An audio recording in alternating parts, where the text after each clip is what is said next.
이 시간 하나님 말씀 보도록 하죠. 하나님 말씀은 베드로전서 3장 8절에서 9절의 말씀입니다. 베드로전서 3장 8절에서 9절 말씀 우리 함께 봅니다. 베드로전서 3장 8절에서 9절 말씀입니다. 베드로전서 3장 8절에서 9절 우리 한 목소리로 읽겠습니다. 마지막으로 말하노니 너희가 다 마음을 같이 하며 동정하며 형제를 사랑하며 불쌍히 여기며 겸손하며 악을 악으로 욕을 욕으로 갚지 말고 도리어 복을 빌라. 이를 위하여 너희가 부르심을 받았으니 이는 복을 이어받게 하려 하심이라. 아멘. 베드로전서는 노예된 자들에게 주인에게 순종하라, 또 아내들에게는 남편에게 순종하라라고 합니다. 그런데 이것은 단순히 노예 혹은 아내로 한정되는 이야기가 아니었죠. 베드로전서가 지금 말하고자 하는 것은 노예가 주인에게 어떻게 해야 하는지, 또 아내가 남편에게 어떻게 해야 하는지가 아니라 신자된 사람이 세상에서 어떤 방식으로 살아가야 하는지에 대한 것이다 라고 말씀드렸습니다. 노예와 아내는 그것을 설명하기 위한 예시로 나온 것일 뿐인 겁니다. 그래서 이 말씀을 보고 너무 협의적으로 아내는 남편에게 순종해야 돼, 이런 식의 말씀의 근거로 사용하면 안 되겠습니다. 신자가 이 세상을 산다는 것은 결국 사람을 만난다는 의미잖아요. 관계 속에서 살아간다는 의미입니다. 그런 의미에서 노예와 아내는 가장 극단에 있는 인간관계를 보여주는 예시입니다. 노예와 주인의 관계는 죄로 말미암아 왜곡된 최악의 인간관계라고 할 수 있죠. 또 아내와 남편은 모든 인간관계의 근본이 되는 관계라고 할 수 있습니다. 하나님께서 처음 창조하신 관계니까요. 하나님은 그렇게 우리가 세상 안에서 사람들과 관계를 맺고 살아가기를 원하시고, 그 관계를 맺고 살아가는 그 관계 속에서 우리는 어떤 자세, 어떤 모습이어야 하는지를 바로 베드로전서가 이야기하고 있는 겁니다. 그래서 베드로전서 2장 21절에 이는 이를 위하여 너희가 부르심을 받았다라고 하는 겁니다. 신자는 세상 속에서 한 사람의 사람으로 타인들과 관계를 맺으며 살아가는 존재라는 겁니다. 신자는 세상과 단절되어 세상과 동떨어져서 사는 존재가 아닙니다. 물론 신자는 하나님 앞에서 살아가야 하죠. 그러나 하나님 앞에 살아간다는 것이 세상을 외면하고 사람을 외면하고 무슨 은밀하게 고립해서 막 이렇게 세상과 분리되어서 완전히 분리되어서 하나님 앞에서만 사는 것을 의미하지 않습니다. 교회에서만 사는 것을 의미하지 않는다는 겁니다. 만약 하나님 앞에 살아간다는 것이 세상과 완전히 단절되고 분리되어 고립되어 사는 것을 의미한다면 어떤 면에서 신앙생활은 쉽습니다. 어디 첩적삼중에 있는 기도원에서 혼자 산다고 생각해 보십시오. 그럼 얼마나 마음이 평온하겠습니까? 사람들을 만날 일이 없으니 싸울 일도 없고 관계가 틀어질 일도 없고 문제가 생길 일도 없습니다. 화낼 일이 뭐가 있겠습니까? 그래서 불가의 제자들이 자꾸 산속으로 들어가는 겁니다. 조용히 혼자 있어야 수양이 되고 정진이 된다, 그렇게 생각하기 때문에 그런 겁니다. 그런데 하나님은 우리를 수도원으로 부르지 않으셨습니다. 세상과 분리되어 살라고도 하지 않으셨습니다. 대신 뭐라고 하십니까? 너희는 세상의 소금이다, 너희는 세상의 빛이다 그러셨습니다. 마태복음 5장 13절입니다. 너희는 세상의 소금이니 소금이 만일 그 맛을 잃으면 무엇으로 짜게 하리요? 후에는 아무 쓸데없이 다만 밖에 버려져 사람에게 밟힐 뿐이니라. 너희는 세상의 빛이라. 산 위에 있는 동네가 숨겨지지 못할 것이요 있습니다. 하나님은 우리가 세상과 동떨어진, 세상과 분리된 소금, 세상과 관계없는 빛이 아니라 세상 안에 있는 소금, 세상 속에 있는 빛이라고 하시는 겁니다. 그러니까 신자의 삶, 우리의 삶은 세상 속에서, 세상 사람들 속에서 일반인들이 보는 앞에서 사는 삶이고, 우리의 어떤 신앙 행위들 또한 세상 속에서 이루어져야 한다는 말입니다. 그래서 이를 위하여 너희가 부르심을 받았다라고 하는 거예요. 우리는 세상과 단절되어, 세상과 분리되어 사는 존재가 아니라 세상 안에 살아가는 존재인 겁니다. 만약 신자가 사는 방식이 세상과의 분리이고 불신자들과의 분리라면 신자인 아내는 최대한 빨리 불신자인 남편과 이혼해야 합니다. 신자인 노예는 최대한 빨리 불신자인 주인에게서 도망쳐야 합니다. 모든 인간의 제도로부터 도망쳐야 하죠. 그런데 베드로전서는 뭐라고 합니까? 인간의 모든 제도를 주를 위하여 순종하라고 합니다. 또 아내들에게는 불신자인 남편에게 순종하라고 했죠. 노예들에게는 뭐라고 합니까? 불신자인 주인에게, 불합리한 행동을, 까다로운 행동을 하는 주인에게도 순종하라고 했습니다. 도망쳐라, 분리되어라, 대립해라가 아니라는 겁니다. 세상 속에서 신자로 살아라. 그래서 세상의 정부를 인정하지 않고 군대 가면 안 된다 이러는 그 여호와 증인 같은 애들이 이단인 겁니다. 걔네들이 군대를 평화를 사랑해서 안 가는 게 아닙니다. 세상의 정부를 인정할 수 없어서 안 가는 겁니다. 반정부주의자들이에요. 엄연히 따지면 이런 현대 사회 속에서는 축출되고 추방되어야 하는 사람들인 겁니다. 신자는 세상 속에서 세상과 마주하며 살아가야 합니다. 우리가 살아가는 그곳이 우리가 부름받은 자리입니다. 그래서 신앙생활이 어려운 겁니다. 신자로 산다는 것은 교회 안에서만 사는 것을 의미하지 않고 세상에 속하여 세상 사람들과 만나고 관계를 맺으며 사는 것을 의미하니까요. 그런데 세상은 죄 가운데 있고 그 죄에는 경향이 있잖아요. 어떤 경향입니까? 하나님을 싫어하고 하나님이 받으셔야 할 경배와 찬양에 또 감사의 자리에 자꾸 자신을 올려두려는 겁니다. 그게 세상의 경향이고 죄의 경향입니다. 그래서 세상 사람들의 기본적인 태도가 뭡니까? 대접받으려고 하고 사람들 위에 군림하려고 하고 명령을 내리고 싶어 합니다. 그런 것들이 죄의 경향인 겁니다.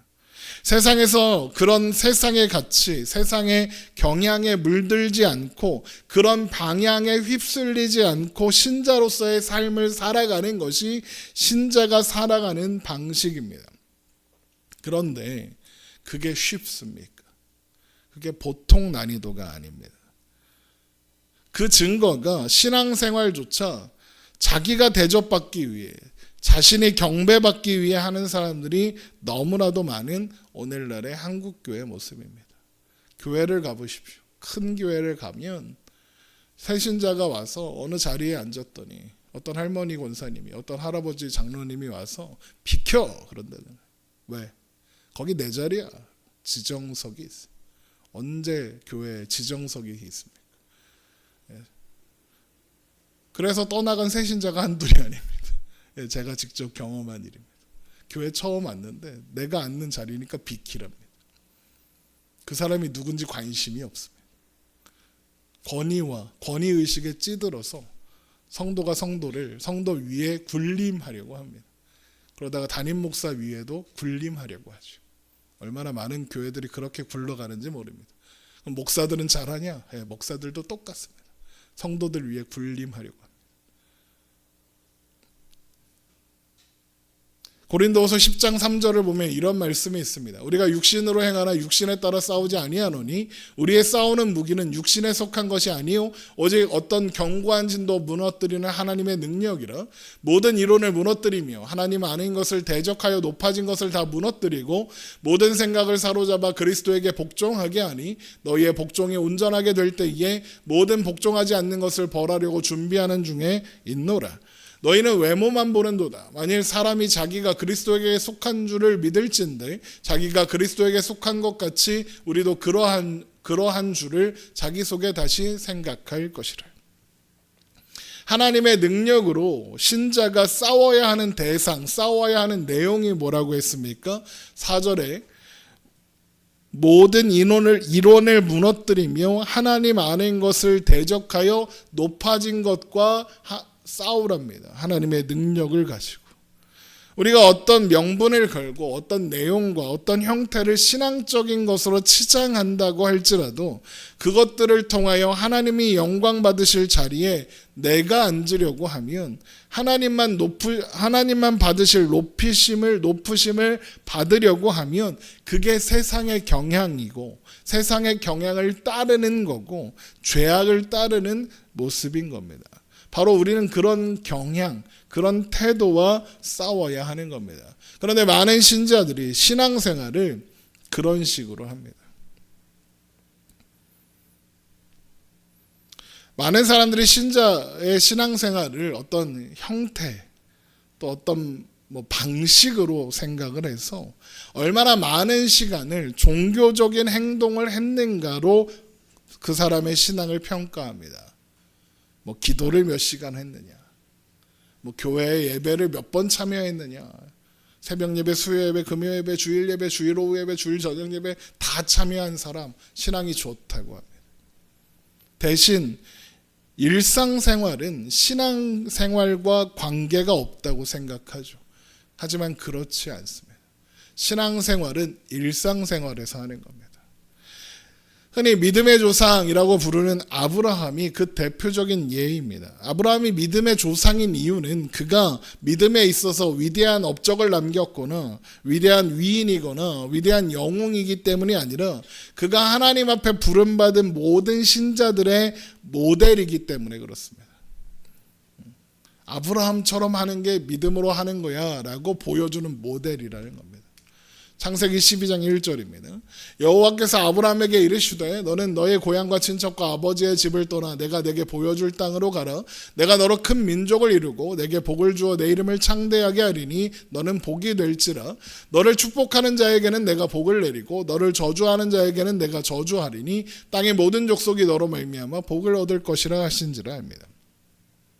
아브라함은 자신만이 선택받는 게 아니라 아브라함으로 인해서 모든 족속들을 구원하시기 위한 하나님의 종으로 부름받은 사람입니다. 말하자면 아브라함은 제사장이고 증인이라는 거죠.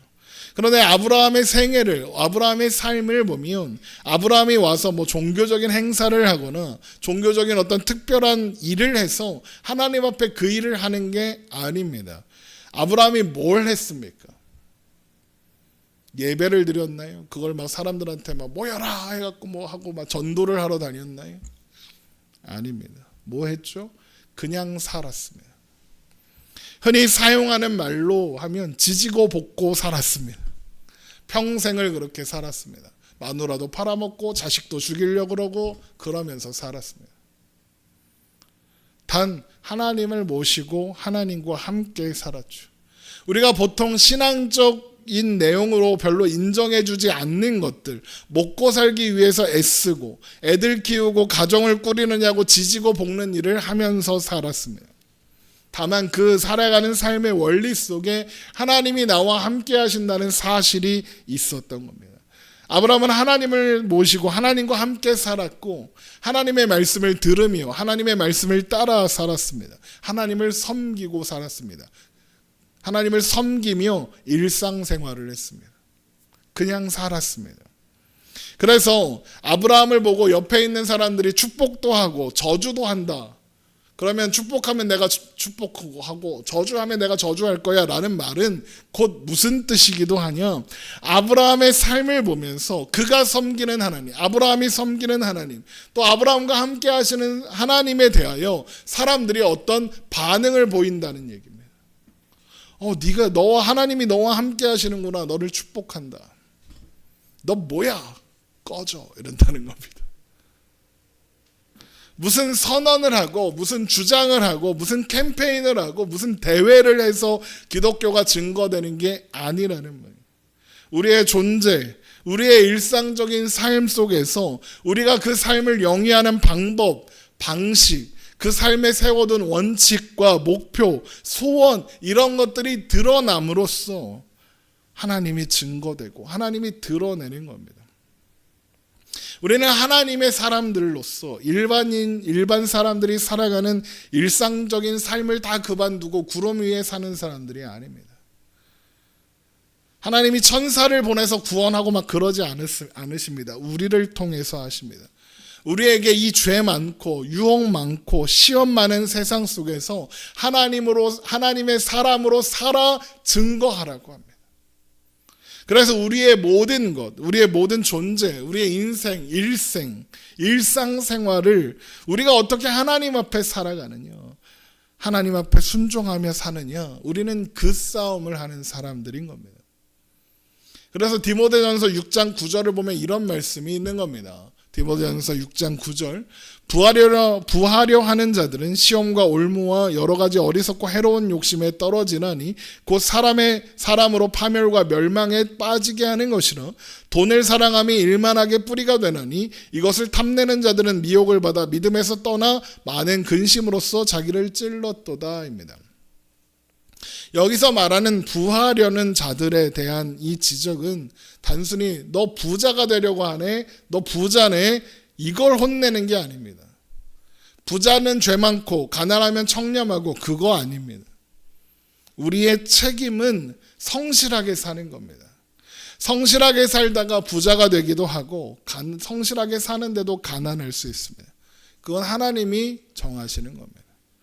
부하려고 성실하게 사는 게 아닙니다. 성실하게 살면 성실한 대가로 부가 오기도 하고 지위가 오기도 하고 하는데, 반면 성실하고 정직하게 살았더니 부와 지위에 대해서는 손해를 보는 사람들도 있습니다. 하지만 부하거나 가난하거나 그 자체는 중요한 게 아닙니다.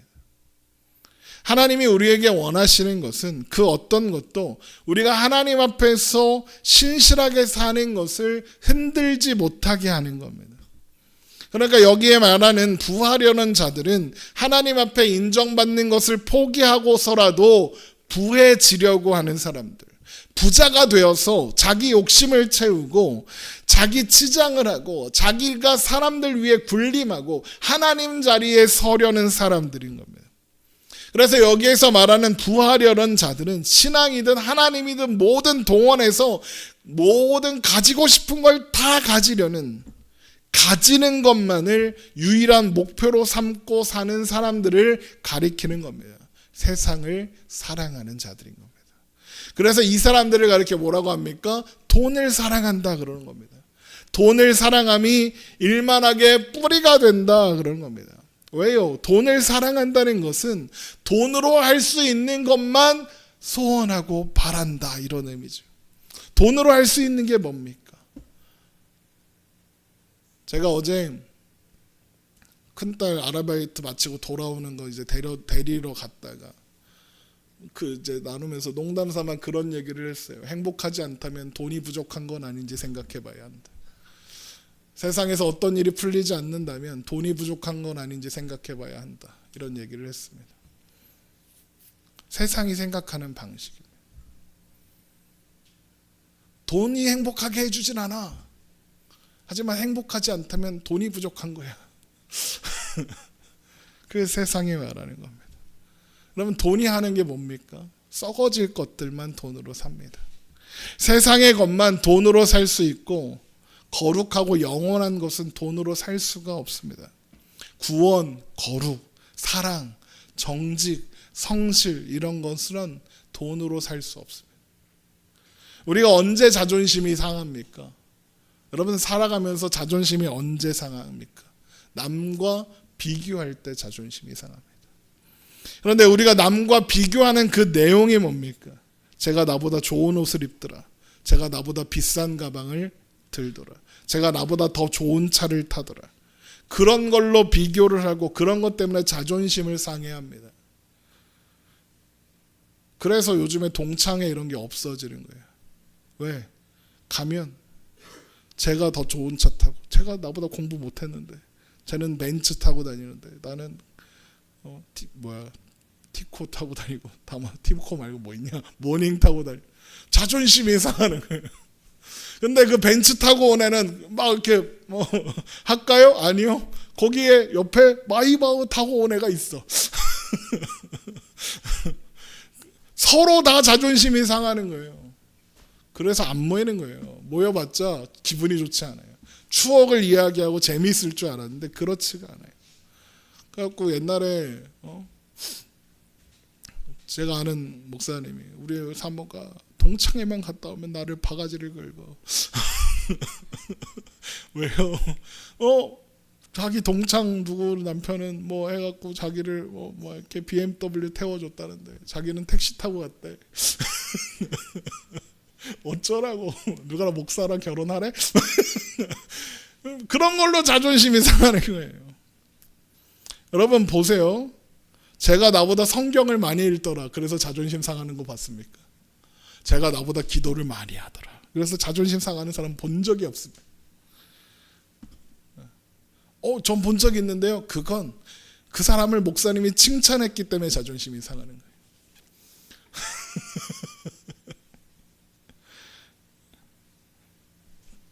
내 상대가 성경 많이 읽어서 질투난다. 그런 사람 본 적 없습니다.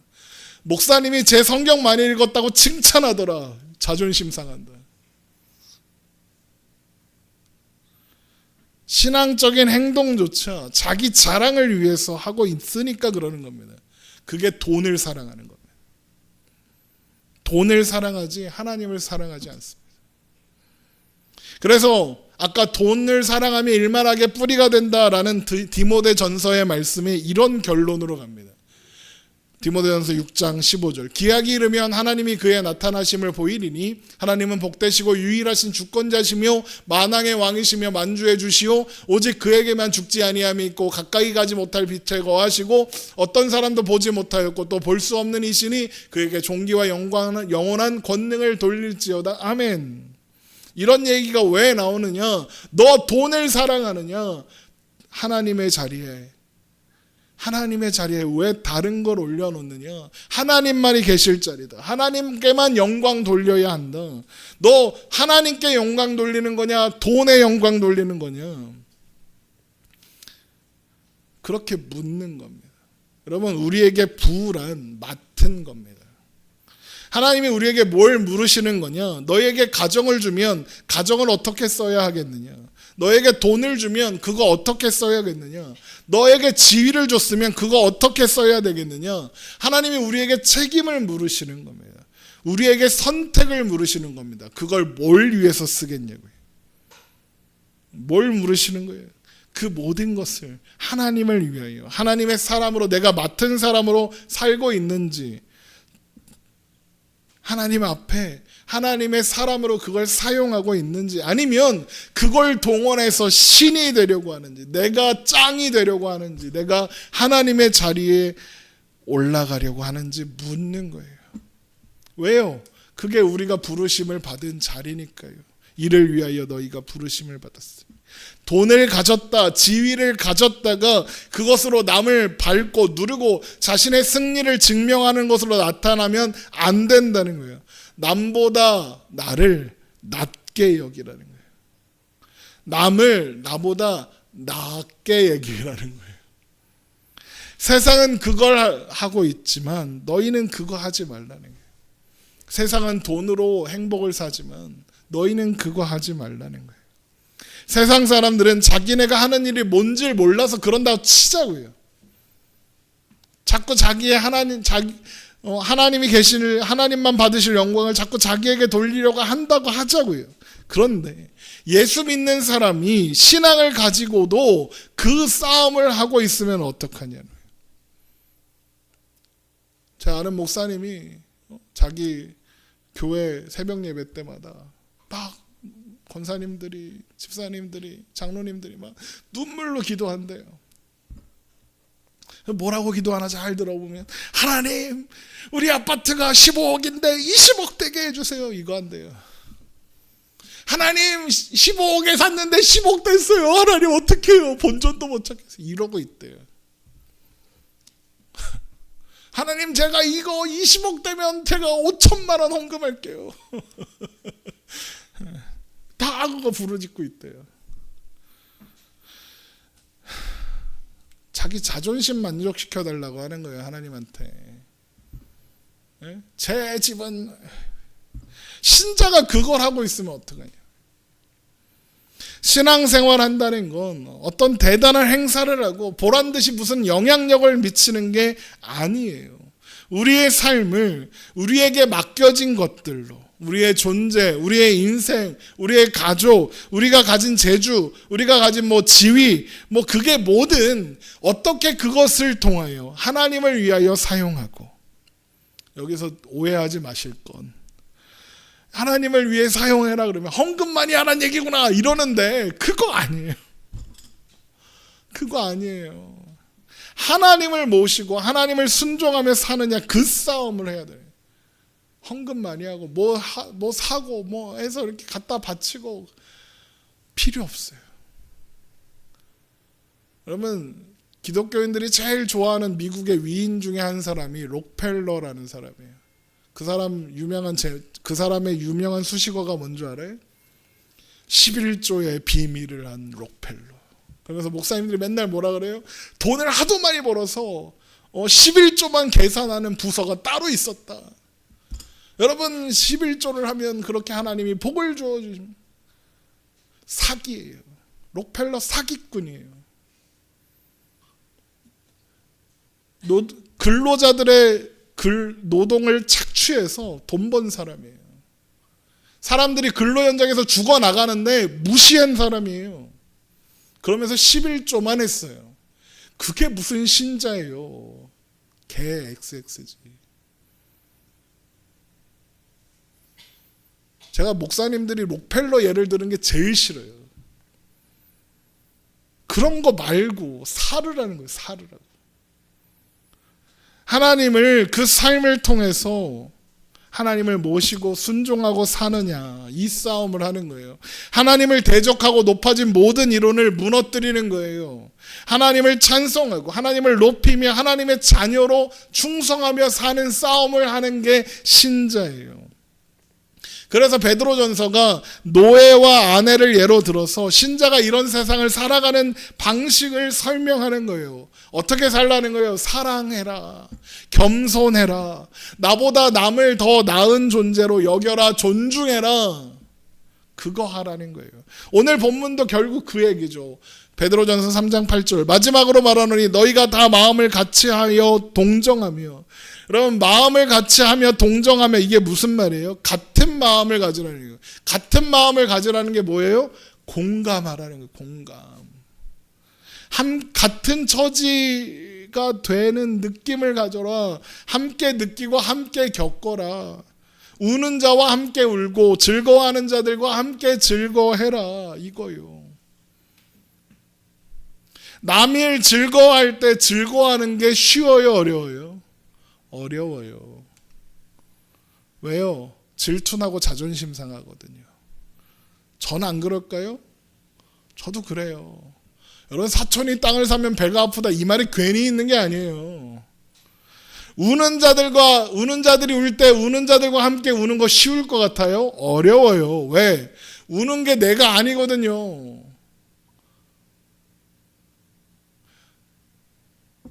어려움을 당해서 고통을 당하고 함께 슬퍼하고 힘들어하는데 마음 한구석에 무슨 생각을 해요? 내가 아니어서 다행이다. 내 자식이 아니어서 다행이다. 그러다가 어떻게 해요?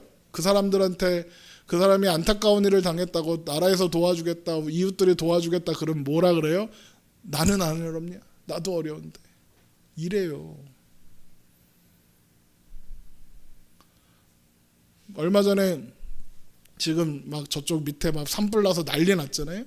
그래서 연예인들이 막 기부를 했대요. 그랬더니 무슨 유씨, 되게 유명한 연예인이 5천만 원을 후원했대요. 대단한 거 아니에요?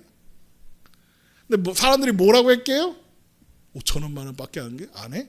돈을 그렇게 많이 벌면서? 지는 5천 원도 후원 안 했으면서 웃기고 있는 거예요. 남이 만난 즐거움을 함께 기뻐하지 않고 남이 만난 어려움에 함께 슬퍼하지 않아요. 그러면서 뭐예요? 심판질만 하고 있어요. 그게 세상이 사는 방식이에요. 그거 하지 말라는 거예요. 나보다 남을 낮게 여기니까, 나보다 남을 존중하니까 그 사람의 즐거움을 기뻐할 수 있어요. 왜? 아우, 제가 잘 됐네. 제가 훌륭하니까 잘 됐겠지. 박수 쳐줄 수 있는 거예요. 대단하다, 멋지다, 훌륭하다 칭찬할 수 있는 거예요. 다른 사람이 당한 슬픔을 어떻게 같이 슬퍼할 수 있어요? 제가 나보다 훌륭한 사람인데, 제가 나보다 나은 사람인데 저렇게 어려운 일을 당했구나. 저게 제가 잘못한 게 아닐 거야. 제가 얼마나 힘들겠어. 공감이 되고 아픔이 내 아픔이 되는 거예요. 하나님을 모시고 살면 그렇게 돼요. 그 다음에 뭐래요? 형제를 사랑하며. 여기에서 형제는 교회 같이 다니는 사람 얘기하는 게 아니에요. 같은 신자만 얘기하는 게 아니라 모든 인간관계 속에 있는 사람들을 말하는 거예요. 이웃 말하는 거예요. 그 사람이 신자든 불신자든 그 사람도 나처럼 하나님이 만드신 하나님의 창조물이잖아요. 하나님의 피조물이에요. 하나님이 그래서 맨날 뭐라고 하는 줄 아세요? 하나님은 모든 사람이 구원에 이르기를 원하신다 그러잖아요. 왜? 다 하나님이 만드신 사람이니까. 그 형제를 어떻게 하래요? 사랑하래요. 여러분, 사랑이 뭐예요? 고린도전서 13장. 사랑은 오래 참고, 사랑은 온유하며 시기하지 아니하며 자랑하지 아니하며 교만하지 아니하며 무례히 행하지 아니하며 자기의 유익을 구하지 아니하며 성내지 아니하며 악한 것을 생각하지 아니하며 불의를 기뻐하지 아니하며 진리와 함께 기뻐하고 모든 것을 참으며 모든 것을 믿으며 모든 것을 바라며 모든 것을 견디느니라. 사랑은 참아주는 거고, 온유, 그러니까 관용하고 봐주는 거고, 그 사람이 즐거워하는 걸 시기하지 않는 거고, 그 사랑 앞에서 내가 내 자랑하지 않고 교만하지 않고 무례하게 행하지 않는 거고, 자기 유익을 생각하지 않고 상대방의 유익을 생각하는 거예요.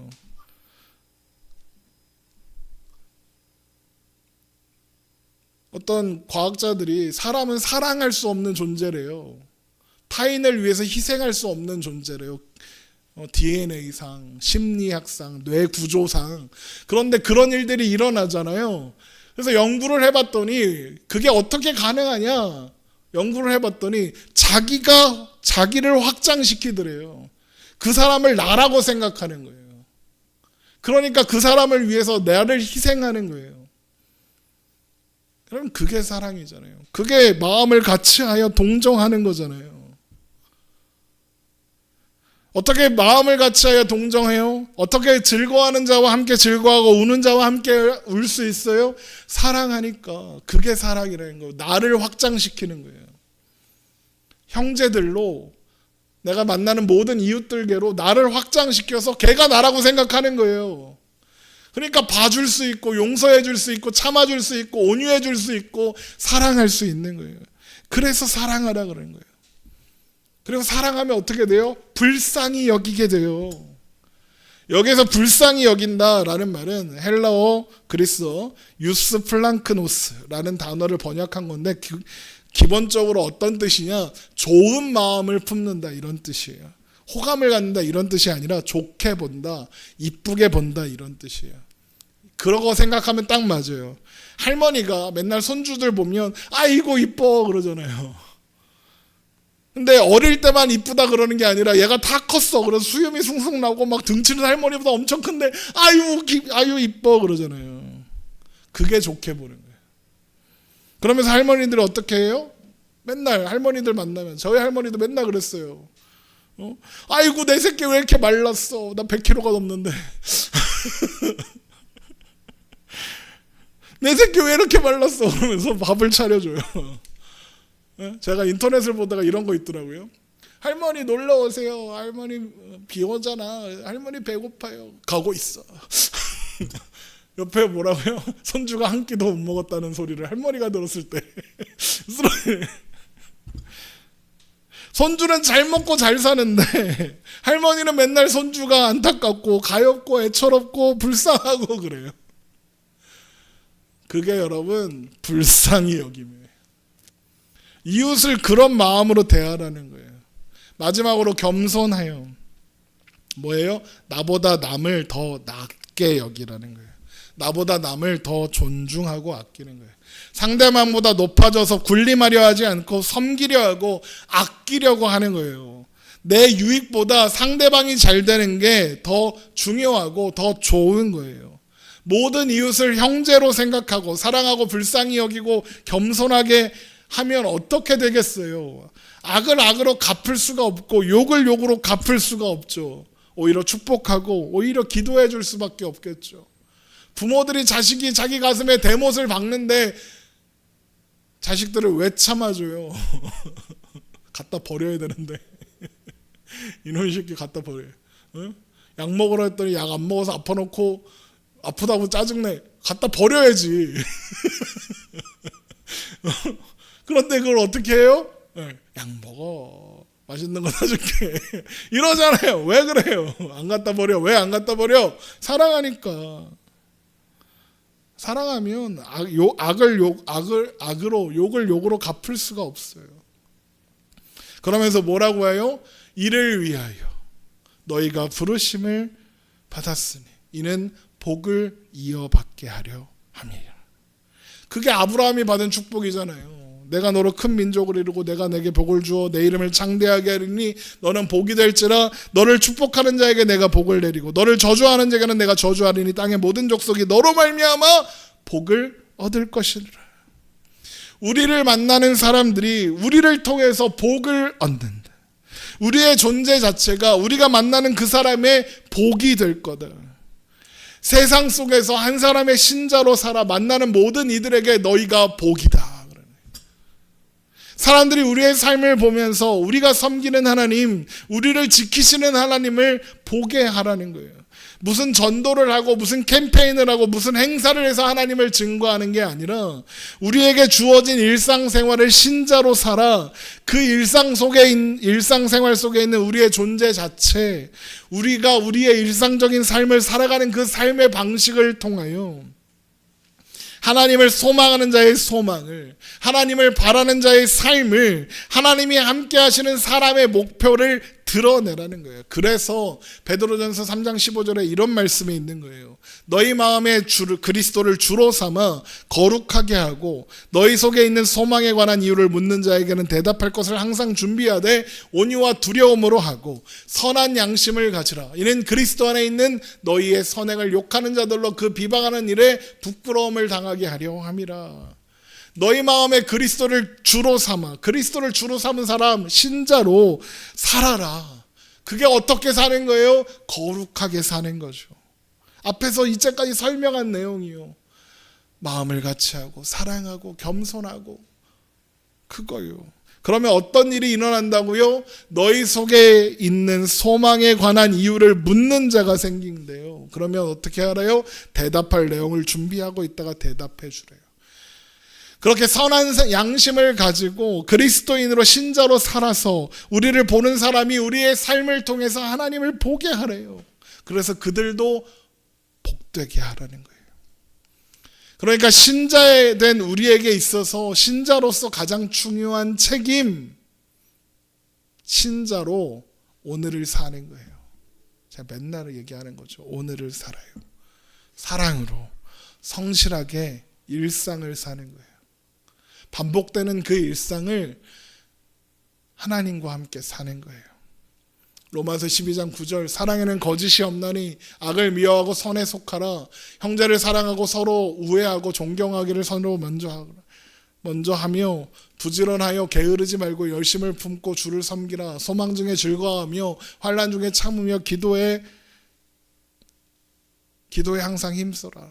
사랑으로 성실하게 살아라. 그 얘기잖아요. 또 이웃을 배려하고 도와요. 성도들이 쓸 것을 공급하며 손대접하기를 힘쓰라. 또 나를 괴롭히는 사람마저도 사랑하고 선대하고 축복해요. 너희를 박해하는 자를 축복하라. 축복하고 저주하지 말라. 또 이웃들의 마음에 공감하고 잘난 척하지 말고 교만하지 않으면서 즐거워하는 자들과 함께 즐거워하고 우는 자들과 함께 울라. 서로 마음을 같이하여 높은 데 마음을 두지 말고 도리어 낮은 데 처하며 스스로 지혜 있는 채 하지 말라. 잘난 척하지 말라는 거예요. 또 악을 악으로 갚지 않고 할 수 있는 최선을 다하여 모든 사람과 화목하래요. 아무에게도 악을 악으로 갚지 말고 모든 사람 앞에서 선한 일을 도모하라. 할 수 있거든 너희로서는 모든 사람과 더불어 화목하라. 심지어 원수에게마저도, 미운 사람에게마저도 그렇게 하래요. 내 사랑하는 자들아, 너희가 친히 원수 갚지 말고 하나님의 진노하심에 맡기라. 기록되었을 때 원수 갚는 것이 내게 있으니 내가 갚으리라고 주께서 말씀하시니라. 내 원수가 줄이거든 먹이고 목마르거든 마시게 하라. 그리함으로 내가 숯불을 그 머리에 쌓아 놓으리라. 악에게 지지 말고 선으로 악을 이기라. 그렇게 세상에서 신자로 살아 만나는 모든 이들의 복이 되어라. 그거예요. 그래서 우리는 하나님의 사람으로 살기 위해서 무슨 성공을 달라, 무슨 지위를 달라, 무슨 능력을 달라고 할 필요가 없어요. 왜? 그냥 살면 되니까요. 그 일상을 하나님을 모시고 하나님과 함께 하나님의 뜻대로 사는 거예요. 그게 우리의 사명이에요. 거기에 가졌느냐 안 가졌느냐, 배웠느냐 못 배웠느냐 아무 차이도 없고 구별도 없고 조건이 되지 않아요. 하나님께서 여러분에게 무엇을 맡기셨습니까? 높은 지위를 주셨습니까? 부를 주셨습니까? 그것을 하나님을 믿는 사람답게 사용하면 됩니다. 반대로 하나님께서 여러분에게 병약한 것을 주셨습니까? 궁핍함을 주셨습니까? 그것으로 하나님의 사람으로 살아가면 됩니다. 이것에 대해 사도 바울이 이렇게 얘기하는 겁니다. 빌립보서 4장 11절, 내가 궁핍함으로 말하는 것이 아니라 어떠한 형편에든지 나는 자족하기를 배웠노니 나는 비천에 처할 줄도 알고 풍부에 처할 줄도 알아. 모든 일 곧 배부름과 배고픔과 풍부와 궁핍에도 처할 줄 아는 일체의 비결을 배웠노라. 내게 능력 주시는 자 안에서 내가 모든 것을 할 수 있느니라. 형편과 상황은 하나님의 사람으로 사는데 도움이 되지 않고 방해가 되지 않는다. 처한 형편과 상황은 조건이 아니고 원인이 아니고 차이가 아니다라는 거예요. 그럼 뭐가 조건이고 뭐가 차이고 뭐가 이유입니까? 내게 능력 주시는 자 안에서 내가 모든 것을 할 수 있느니라.